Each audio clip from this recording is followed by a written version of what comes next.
साधना के विधन क्या है? साधना सफल क्यों नहीं होती? साधना के अंदर सफलता क्यों नहीं मिलती? साधक उम्र गुजार देता है और साधना का लाभ नहीं मिलता उसको। वे ऐसे क्या कारण हैं, उन्हीं के ऊपर आज हम चर्चा कर रहे हैं कि किन कारणों की वजह से साधना सफल नहीं होती, और साधना में भरपूर मेहनत करने के बाद भी, अभ्यास करने के बाद भी हम सफल नहीं होते और रोगी हो जाते हैं। तो वो रोगी होने का कारण क्या है और साधना में विघ्न आने का कारण क्या है, आज उन्हीं पे हम चर्चा कर रहे हैं।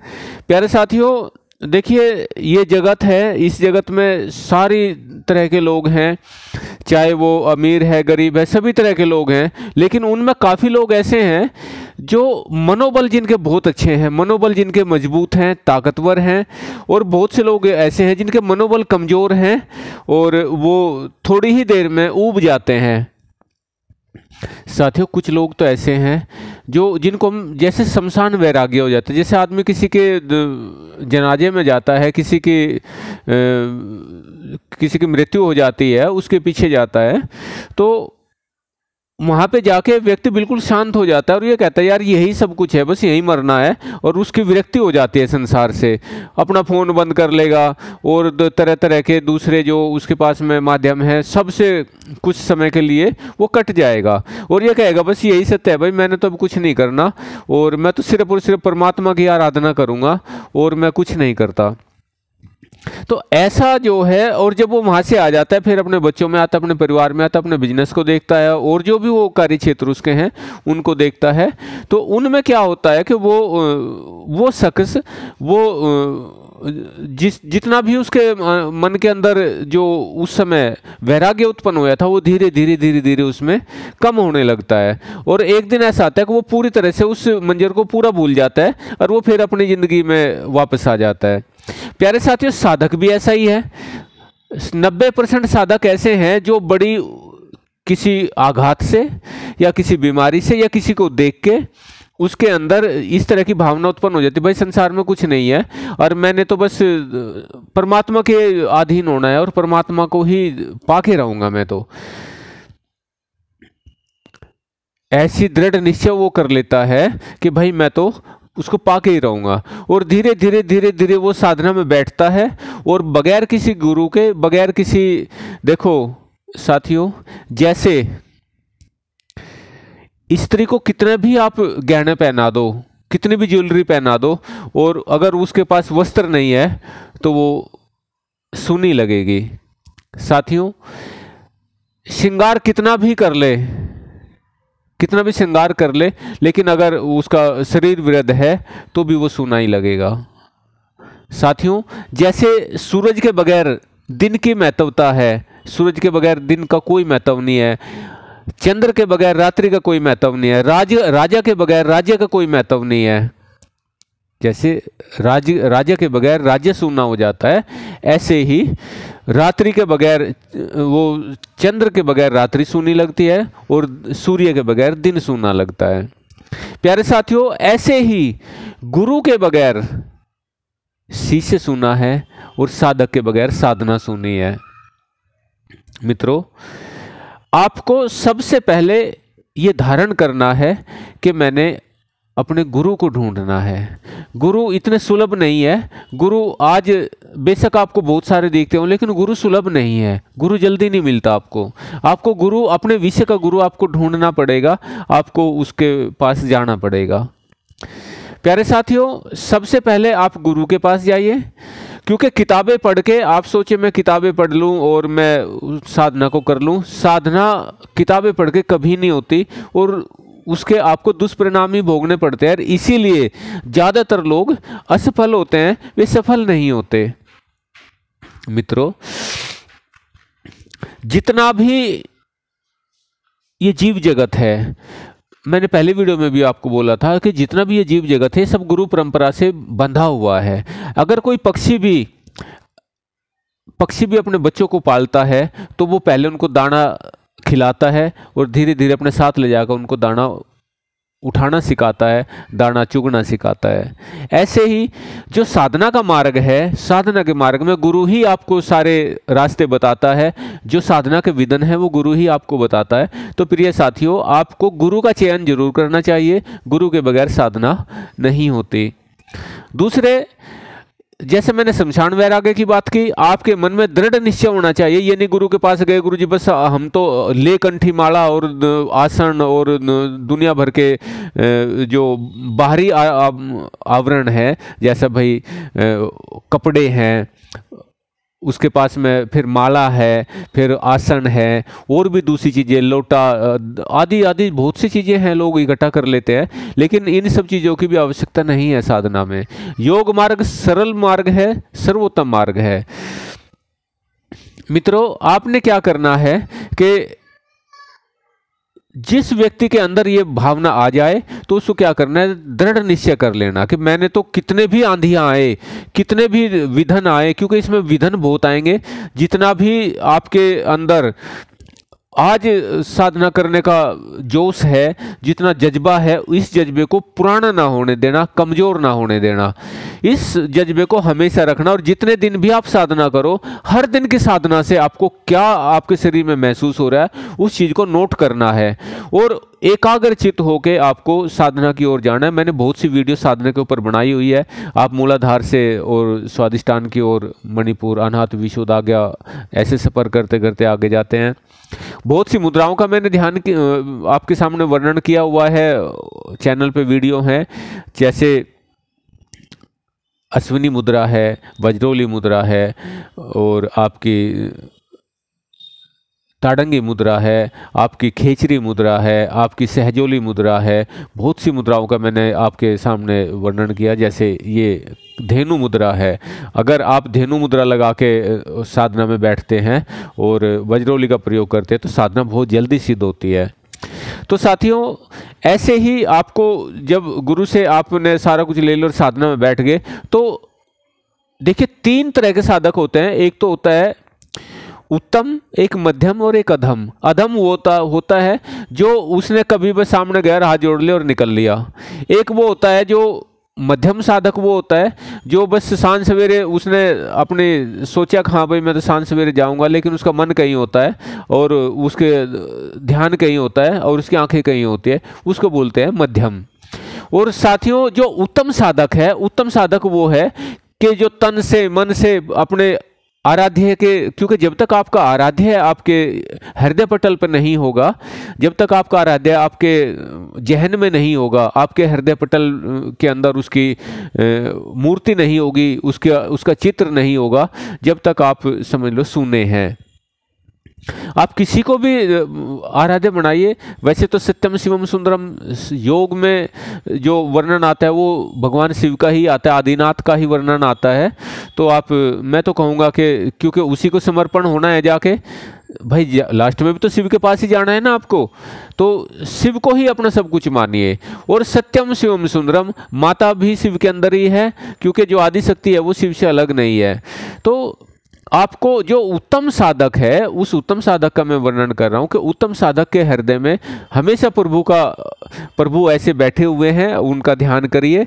हाथों में उनके दोनों बगल में अमृत कुंभ, भगवान शिव के दोनों बगल में आप ऐसा मान कर चलिए कि अमृत कुंभ वो दोनों हाथों में ऐसे लेके बैठे हुए हैं। इतना अमृत है भगवान शिव के पास जो कि आपको सभी रोगों से मुक्त कर देगा, आपके जीवन की सभी व्याधियों से आपको मुक्त कर देंगे।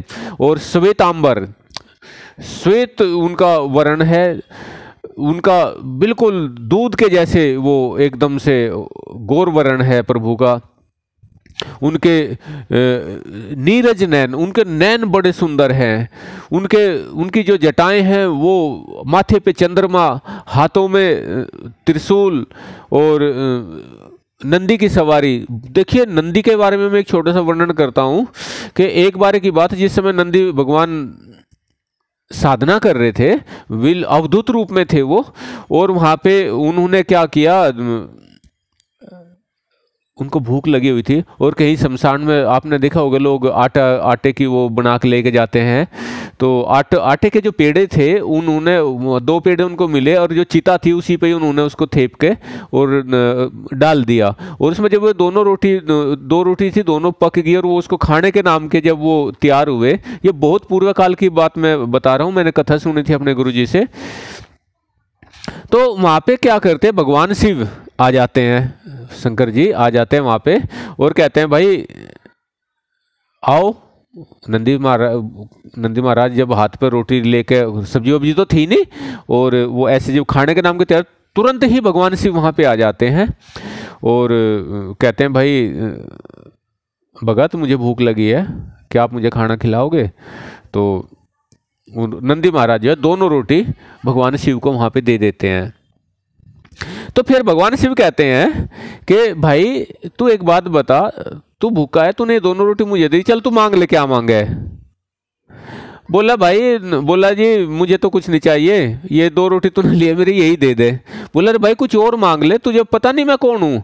बोला आपको कौन नहीं जानता, आप तीनों लोगों के स्वामी हैं, आपको कौन नहीं जानता, लेकिन मुझे भूख लगी है, मुझे तो ये मेरी रोटी दे दे। भाई ऐसा वैराग्य, ऐसा अवधूत, ऐसा उनके अंदर दृढ़ निश्चय। देखो प्रभु को देख के भी उनके अंदर कोई हर्ष नहीं होया, और कह रहे, बोला जी आपको कौन नहीं जानता जगत में, आप तीनों लोगों के स्वामी हो, ये 2 रोटी लिए आपने, अगर आप देना चाहते तो मुझे भूख लग रही है, यही दे दो। ये बात भगवान शिव माता पार्वती को कहते हैं जाके, भाई आज तो मैंने बड़ा अजीब आदमी देखा, और वो तो उसने तो मेरी तरफ देखा भी नहीं, मेरा उसने कोई वो नहीं करा, उसको तो ये नहीं लगा भाई भगवान शिव तेरे सामने आ गए। तो माता की बोली अच्छा मैं देख के आऊंगी उसको। भाई माता के अंदर, आपको पता भाई माताएं जो हैं वो तो हर्षित तो होती हैं, उनके अंदर एक देखने का, किसी बात को जानने का बड़ा चाह होता है, और वो भी भगवान शिव के मुंह से सुना हो। तो माता जाती है, और वो नंदी जब तक ऐसे ही बैठे थे, क्योंकि भाई वो तो अंतर्यामी है, कितना देर लगनी उनको आने में, जाने में, समझाने में। तो जाके और वो बोली रे भाई मुझे भूख लग रही है। बोला ले माता रोटी खा ले।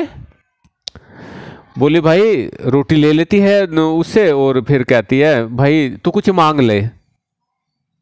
बोला मैं क्या मांगू, मेरे तो भूख लग रही है, रोटी दे दे। मन तो मुझे तो माता भूख लग रही है, ये रोटी दे दे बस, मुझे और क्या चाहिए। नू बोली रे तू मुझे जानता नहीं मैं कौन हूं। नू बोला ले माता तुझे कौन नहीं जानता, तू तीनों लोगों की स्वामी है, अर्ध शक्ति है। बोला तुझे कौन नहीं जानता। बोले फिर तुझे मेरे से कुछ नहीं चाहिए। बोला मुझे कुछ नहीं चाहिए, मुझे तो 2 रोटी, ये रोटी है तू देती हो तो दे दे, मुझे तो भूख लग रही है। साथियों माता की कोई भी बात पे वो ऐसा, उनके अंदर कोई भी रिएक्शन नहीं होता कि वे हर्षित हुए हों या दुखी हुए हों। माता बोली रे तू तो बड़ा, तेरे अंदर तो बिल्कुल भी कोई अनुशासन नहीं है, तूने ये नहीं देखा, तू ये भी कह रहा भाई मैं तीनों लोगों की स्वामी हूं, और फिर भी तू मेरे तक कुछ मांग नहीं रहा, तू मेरे से हर्षित नहीं हो रहा। जा तू पशु बन जा, तू बैल बन जा। माता कहती है जा तू बैल बन जा, और नंदी जो है वो बैल बन जाता है, और वो पहाड़ों में घूमता और घूम रहा है, और प्रभु का स्मरण कर रहा है, घूम रहा है और तप कर रहा है। तो वहां पे क्या होता है, माता बड़ी दयालु है, माता का हृदय बड़ा कोमल होता है। माता ने सोची रे बहुत दिन हो गए भाई, मैंने नंदी को ऐसे ऐसे बोला था तू बैल हो जा, मैं देख के हूँ उसकी कैसी स्थिति है, उसका अहंकार कुछ कम होया कि नहीं, उसका जो घमंड था वो कुछ कम होया कि नहीं। तो माता जाती है, और जो नंदी महाराज थे उन्होंने कहा हाथ जोड़ आ जाओ माता। बोली रे तेरी अकल में कुछ आई कि ना आई, तू मेरी इंपॉर्टेंस समझता है कि ना समझता। बोला ले माता इंपॉर्टेंस के, भाई पहले तो मैं जो था वो लत्ते लुत्ते भी पहनने पड़ते थे मेरे को भाई, तन ढकने के लिए अंगोछा पहनना पड़ता था, लंगोट बांधना पड़ता था, और मर्यादाओं में रहना पड़ता था। लेकिन अब तो मुझे उसकी भी दिक्कत नहीं है, अब तो मेरे को उसकी भी चाहना नहीं है, अब तो मेरा नंगापन भी मतलब छुपा ही हुआ है। तो यहाँ पे देखो मतलब भगवान जो नंदी महाराज थे उन्होंने क्या कहा कि पहले जब मैं मनुष्य रूप में था माता, तब तो मेरे को तन ढकने के लिए वस्त्र चाहिए होता था, लंगोट चाहिए होता था, और भी कुछ चाहिए होता था, और रोटी का मेरे को भाई कहीं ना कहीं तो बंदोबस्त करना पड़ता था। लेकिन माता जब से तूने मेरे को बैल बनाया, तब से तो माता मेरे को किसी चीज़ की दिक्कत ही नहीं है। ये पहाड़ों में इतनी औषधियाँ खाता हूँ, कहीं बर्फ खाता हूँ, कहीं और औषधि खाता हूँ, कहीं मेरे को तो दुनिया भर की चीज़ें खाने को तूने दे दी माता, तेरा बड़ा उपकार है माता, मैं तो खुश हूँ। बोली रे तूने, तेरे अंदर अब तक भी कोई वो बदलाव नहीं आया। तो वहां पे भगवान शिव इतने प्रसन्न हो जाते हैं, इतने खुश हो जाते हैं, और वहीं से नंदी को आशीर्वाद दे देते हैं कि जा तू अमर हो जा, और अपना वाहन बना लेते हैं भगवान शिव नंदी को भगवान शिव अपना वाहन बना लेते हैं और अपना सेवक बना लेते हैं। प्यारे साथियों, ये छोटी सी कहानी थी, छोटी सी मेरे ध्यान आ गई तो मैंने आपके सामने इसका जिक्र किया। तो आपकी जो साधना है, आपकी साधना ऐसे ही निर्लेप होनी चाहिए, किसी के अंदर भी आसक्ति ना हो, किसी के अंदर भी आसक्ति ना हो, आपकी साधना ऐसे निर्लेप होनी चाहिए। तो प्यारे साथियों, जिस दिन आपके अंदर ये भाव होंगे, जिस दिन आपके अंदर ये सब तरह के, जैसे कछुआ अपनी सभी इंद्रियों को, अपने हाथों को, पैरों को, मुख को अंदर छुपा के बैठ जाता है, ऐसे ही आपकी इंद्रियां, अविद्या के कलेश आपके संसार के अंदर जो उत्पन्न होते हैं, जो आपके मन में आते हैं, वे सभी कलेशों से आप अपनी इंद्रियों को समेट कर बैठ जाएंगे, तो समझ लेना आप अपने उस परम पद को प्राप्त करेंगे, और आपकी जो साधना है वो सफलता की ओर चल देगी, सफल हो जाएगी। प्यारे साथियों, आपका जो ये जीवन है, ये जो संसार में अनेक योनियों को भोगने के बाद जो आपको जीवन मिला, ये सफल हो जाएगा। तो फिर से कहूँगा, किसी अच्छे गुरु को साधिए, अच्छे गुरु के सानिध्य में जाइए और अपनी साधना प्रारंभ करिए। दूसरी बात, मैं एक बात और कहूँगा, देखिए 6 ऋतु होती है हमारे इसमें साल में, तो 6 की 6 ऋतु, लेकिन एक दिन में भी 24 घंटे में भी ये 6 की 6 ऋतु भोगती हैं। तो उन जो ऋतुओं का समय है, जो आपको शुभ कर्म करने हैं, वो शुभ कर्म करे जाते हैं हेमंत ऋतु में।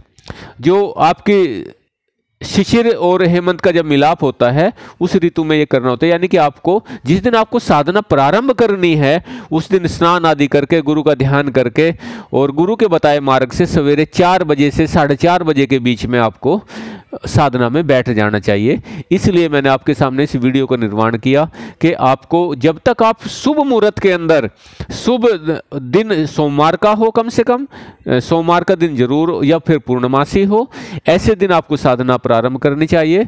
और आप सवेरे 4:30 बजे से, यानी कि 5 से 4:30 के बीच में या 4 के बीच में आपकी साधना प्रारंभ हो जाए, तो आपकी साधना 100% फलीभूत होगी।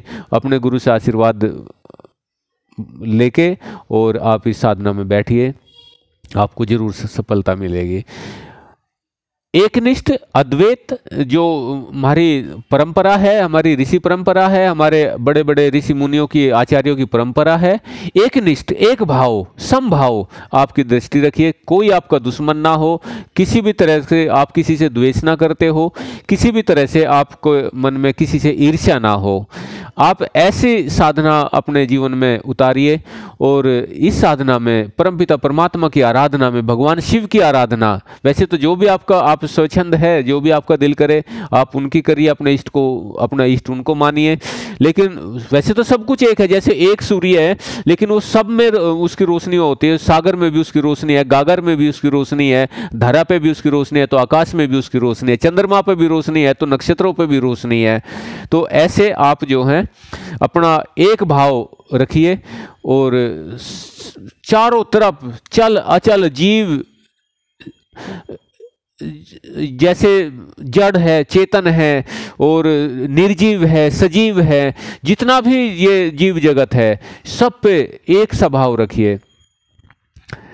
सब में वो, जहाँ चेतन है वहाँ पे वो आत्मा के रूप में विद्यमान है, और जहाँ पे जड़ है वहाँ पे वो सर्वव्यापक के रूप में विद्यमान है। वो दोनों है, वो बीज में भी है, वो फल में भी है, वो तने में भी है, वो वृक्ष में भी है, वो पौधे में भी है, वो दूब में भी है, वो खरपतवार में भी है, वो फसल में भी है, वो सब कुछ वही है।